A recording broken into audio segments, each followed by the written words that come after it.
Everyone. सीधा मुद्दे पे आती हूँ। पहले 3 कमेंट्स आप लोगों को पढ़ के सुनाती हूँ। देखिए, आप YouTube पे फैमिली ड्रामा पब्लिक क्यों कर रही हो? एडवाइस ना दे तो कमेंट क्यों ना बंद कर दो। ये हुआ पहला वाला। बंद के आगे तो आ नहीं रहा है, और जब मैं कमेंट पर क्लिक कर रही हूँ तो कमेंट गायब हो रहा है, दिखा नहीं रहा है। शायद जिसने कमेंट किया उसने करने के बाद डिलीट कर दिया हूँ। दूसरा इनका है, आप जैसों को बस मेंटेनेंस चाहिए, बस जिसका नज़र खराब होता है उसको पूरी दुनिया वैसा। तीसरा इनका कमेंट है, गीता रामायण महाभारत पढ़ो तब अक्ल आएगी। आपने पढ़ा है ना गीता रामायण महाभारत? आप पढ़े हो? अगर आप पढ़े होते ना तो आप यहाँ पर आके ना उल्टी नहीं करते। कमेंट बॉक्स कमेंट करने के लिए होता है, उल्टी करने के लिए नहीं। ये जो आप जिस तरह के कमेंट्स करते हो ना, इसको कमेंट नहीं बोला जाता है, ठीक है? आप पहले पढ़ो, दूसरों को नसीहत बाद में दे देना। और रही आप जैसों को बस मेंटेनेंस चाहिए, बस जिसका नज़र। आपको एक बात बताएं, मैं 10 महीने से अपना खा रही हूँ, अपना कमा रही हूँ, अपना पूरा घर अकेले चला रही हूँ।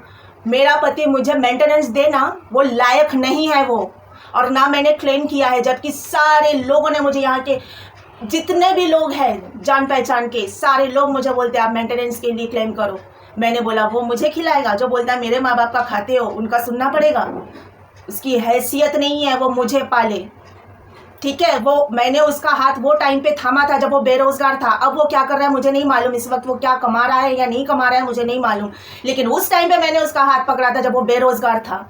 वो देगा मुझे मेंटेनेंस। सारे लोगों ने बोला, बोले दोस्त यार से लेके पड़ोसी से लेके कौन कौन नहीं बोलता है मेंटेनेंस क्लेम करो, लेकिन मैंने नहीं किया। मैंने सिर्फ एक ही बात बोला, नहीं दे पाएगा वो। तो ये जो फालतू के बकवास आप लोग करते हो ना, कमेंट इसके लिए नहीं है। कमेंट आप अगर क्लिक करोगे उस पर लिखा ही है कि गाइडलाइन को फॉलो करना, रिस्पेक्टफुल कमेंट रखना, ठीक है? और ये चैनल किसका है? आपने बोला है कि देखिए आप यूट्यूब पर फैमिली ड्रामा पब्लिक क्यों कर रहे हो। यूट्यूब पर चैनल किसने बनाया? मैंने। चैनल किसका है? मेरा। चैनल पे वीडियोस किसके हैं? मेरे।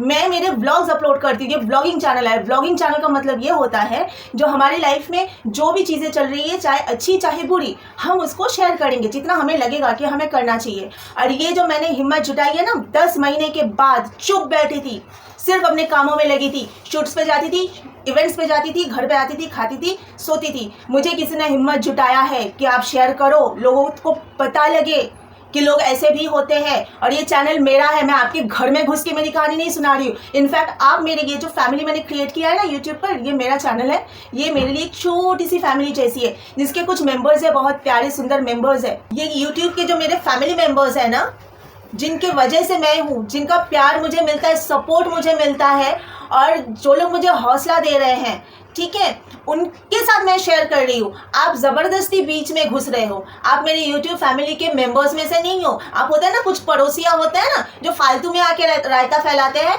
आप लोग वो लोग हो। आप लोगों को नहीं जम रहा है ना, दफ़ा हो जाओ, सीधा दफ़ा हो जाओ। किसी ने आपको इन्विटेशन नहीं दिया है। मेरे जो फैमिली मेंबर्स हैं ना यूट्यूब के, वो लोग काफ़ी है मुझे प्यार और सपोर्ट देने के लिए। आप जैसे ऐसे फालतू पड़ोसियाँ आके ज़बरदस्ती घुस के मेरे फैमिली को ख़राब करें, मैं नहीं चाहती हूँ ऐसे लोग। और मैं आपके घर में घुस के मेरी प्रॉब्लम शेयर नहीं कर रही हूँ, मेरे चैनल पे मैं मेरी प्रॉब्लम शेयर कर रही हूँ। आप घुस रहे हो ज़बरदस्ती मेरे फैमिली में, घुस के मेरी फैमिली को गंदा करके जा रहे हो। मेरा पति 2017 में 16 से लेकर 17 तक जब 1 साल शादी के पहले मेरे साथ, उसका भी शादी के पहले का जो रिलेशनशिप पीरियड था, मैंने खुद संभाला था मेरे पति को। शादी हुई भी नहीं थी, हर एक प्रॉब्लम में उसके साथ खड़ी रहती थी। वो स्ट्रांग लेडी हूँ मैं। मेंटेनेंस वो मुझे देगा, जबकि उसका हक बनता है। क्यों भाई, तू है कौन रे? तू शायद अपनी पत्नी को खिला पिला नहीं पाता है, इसके लिए मेंटेनेंस के नाम पे तुम लोग डरते हो। शादी करते हो, बीवी को पाल भी नहीं सकते हो, और मेंटेनेंस का ये करते हो। मेंटेनेंस तो तुम्हारा हक बनता है देना, मेरा पति का भी हक बनता है देना, लेकिन मैंने छोड़ दिया उसको। हमेशा जाने दो करती हूँ ना, मेरी आदत जो है, जाने दो। मैं तो ये भी बोलती हूँ, सब छोड़ो, बस मेरा पति मुझे दे दो। जो प्रॉपर्टी तुम्हारा सब है, तुम लेके जाओ सब, बस मेरा पति मुझे दे दो।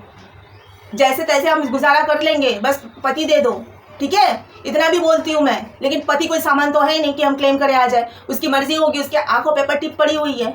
जब पट्टी खुलेगी उसको पता चलेगा गलत सही क्या है, तो अपनी मर्जी से आएगा। मैं तो कल भी जहाँ थी खड़ी हूँ, आज भी उसके लिए वहीं हूँ खड़ी मैं। मेरे पापा ने तो पहले ही बोल दिया था, आज से 7 साल पहले कि लड़की हमारी इतनी होनहार है जो एक पूरी फैमिली की जिम्मेदारी अकेले उठा सकती है, तो अगर कल को दामाद कुछ नहीं भी कर पाया तो कोई बात नहीं, हम लोगों की जिम्मेदारी अगर उठा सकती है तो पति की क्यों नहीं। ये मेरे बाप ने बोला था मेरे लिए, समझ में आई ना मेंटेनेंस वाले छुछुंदर। मेंटेनेंस की बात पर अगर आते ही हो तो सुनो, आज भी मैं ताकत रखती हूँ मेरे पति को बिठा के खिलाने की, ठीक है। वो बस आ जाए, मैं उसको जिंदगी भर बिठा के खिलाऊंगी। एक और कमेंट, सिंदूर लगाना बंद कर दिया तो ड्रामा क्यों करते हो। हाय सारे ड्रामा वाले आ गए, पूरी दुनिया में जितने भी नौटंकी वाले हैं सारे इधर ही आके जमा हो रहे मेरे चैनल पे। हाँ, कौन से ड्रामा में काम करते हो यार आप लोग जो ड्रामा इतना लिख रहे हो। ऑफकोर्स आपका ड्रामा से कुछ तो लेना देना होगा। सिंदूर, एक बात बताती हूँ, सिग्नल रास्ते पे होते हैं ना, सिग्नल कहाँ पे होते हैं, जहाँ पे एक्सीडेंट होने के चांसेस होते हैं वहीं पे सिग्नल्स लगे होते हैं। बहुत सारे ऐसे रोड्स हैं जहाँ पे सिग्नल नहीं भी होते, गाड़ी भी चलती है और एक्सीडेंट भी नहीं होता है। तो ये वो जगह है जहाँ पे एक्सीडेंट गलती से भी नहीं हो सकता है, इसलिए यहाँ पर सिग्नल नहीं है। वो स्ट्रांग लेडी हूँ मैं, जहाँ पे कोई आए भी ना गलत नज़र डालनी या गलत इरादे से मुंह तोड़ के रख सकती हूँ मैं उसका, वो चीज़ हूँ मैं। तो यहाँ पे ना ये सिग्नल की ज़रूरत नहीं पड़ती है। और ये मुंबई शहर है, यहाँ पे घर गृहस्थी औरतें भी जो है ना वो लोग भी अपग्रेडेड हैं, वो लोग भी मतलब जो लोग बाहर काम भी नहीं करने जाते ना वो लोग भी मॉडर्न है। हमारे यहाँ पे गिने चुने कुछ फीमेल्स होंगी जो लोग गांव देहात से आए हुए हैं, वही लोग रेगुलर बेसिस पे सिंदूर विंदूर लगाते हैं। हम लोग बाहर जाते हैं काम करने, हमारी दुनिया अलग है। आप लोग अपने ये जो लिखा है सिंदूर वाली बात जिन्होंने लिखी है ना वो बिहार से, उन्होंने खुद ही मेरे एक पोस्ट पे लिखा है मैं बिहार से हूँ। अगर आप बिहार के नज़र से मुंबई को देखोगे तो आपसे ज़्यादा मूर्ख और बेवकूफ़ कोई भी नहीं है। आप कुएं में बैठ के आप समंदर को नापने चले हो तो कितना बड़ा मूर्ख आप हो, आप समझ भी सकते हो। हर समाज एक जैसा नहीं होता है। आपके बिहार का समाज अलग है, मुंबई का समाज अलग है। मुंबई में जो होता है आपके बिहार में नहीं होता होगा, और होता होगा क्या, होता ही नहीं है। और जो आपके बिहार में चलता है वो मुंबई में नहीं चलता है। यहाँ की लाइफ बहुत अपग्रेडेड लाइफ है, यहाँ के लोग एजुकेटेड है, यहाँ के लोग सोफिस्टिकेटेड है। यहाँ वो सब नहीं होता है जो आपके गाँव देहात में होता है। मुंबई में एक हाउसवाइफ 2 बच्चे की माँ भी शॉर्ट्स में घूमती है, शॉर्ट्स पहन के।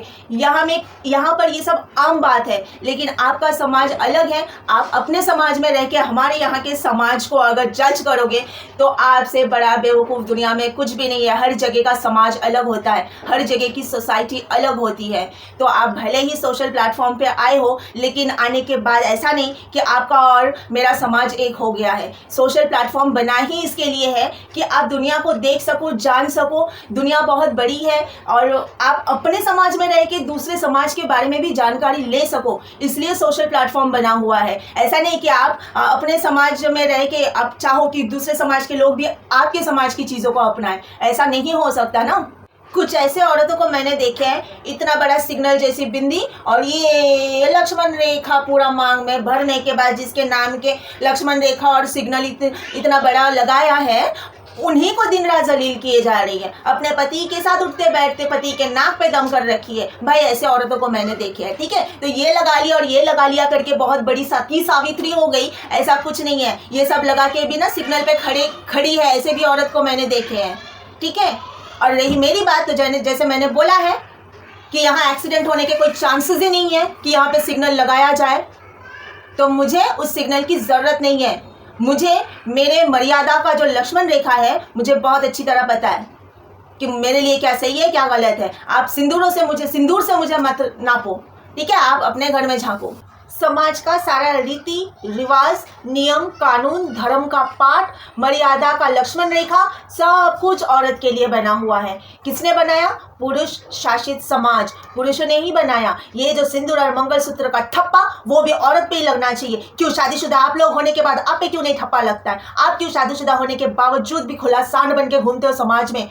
हाँ, सारी चीजें औरतों के लिए, पुरुषों के लिए कुछ क्यों नहीं? औरत को अपने इशारों पे नचाने के लिए, औरत को कब्जे में रखने के लिए, औरत को कठपुतली बना के रखने के लिए, जैसा आप बोलो वैसा औरत को करना पड़ेगा। यही पुरुष हमेशा चाहते आ रहा है। और आज 21वीं सदी में खड़ा होके भी पुरुष को औरत के कपड़ों पे ध्यान है, पुरुष को औरत के सिंदूर पे ध्यान है, मंगलसूत्र पे ध्यान है, पर पुरुष को अपने चरित्र पर ध्यान नहीं है कि वो कहाँ जा रहा है, वो किस तरफ जा रहा है। आदमी मर गया तो औरत का सर मुंडवा दिया जाता था, एक जमाना था। उसके भी पहले आदमी मर जाता था, उसकी चिता में औरत को जिंदा जला दिया जाता था। ये समाज है कि औरत को हमेशा दबाया जाएगा, औरत पे हमेशा जुल्म किया जाएगा, और अगर किसी औरत ने आवाज उठाए तो ऐसे ही कुछ है ना झिंगूर लोग आके अपनी उल्टी कर देंगे। आदमी मर जाए तो औरत का पूरा मुंडन हो जाता था ताकि औरत बदसूरत दिखे, औरत पर किसी दूसरा पराया आदमी नजर ना डाले। इसलिए औरत हमेशा बदसूरत बना दिया जाता था उसके पति के मरने के बाद, और आदमी जाता था अगले ही दिन दूसरी शादी करने। वारे घिनौना समाज, आज भी तुम लोग वही चलाना चाह रहे हो। औरत को पैरों तले रौंदने वाले जितने भी समाज के खोखले नियम है, मैं अपने पैरों के ठोकर में रखती हूँ ऐसे नियमों को। और रही औरतों को पालने की बात, मेंटेनेंस की बात, या औरत की जिम्मेदारी उठाने की बात, तो तुम आज के लोग रहने ही दो। आज के जो ये मर्द के नाम पे जितने भी नामर्द होते हो ना, जो लोग मेंटेनेंस के नाम पे शोर मचाते हो आप लोग, क्योंकि आप लोग लायक हो नहीं, ना औरत की जिम्मेदारी उठाने के लायक हो और ना मेंटेनेंस देने के लायक हो। आप लोग एक काम करो, अब नियम उल्टा होना चाहिए, अब समाज हम चलाएंगे, अब सब कुछ उल्टा होना चाहिए। आप आओ हमारे घर में रहने, हम उठाते हैं आपकी जिम्मेदारी, और आपके जैसे शिकायत भी नहीं करेंगे, बखूबी आपको खिलाएंगे और जिंदगी भर आपको पालेंगे। अब नियम उल्टा होना चाहिए।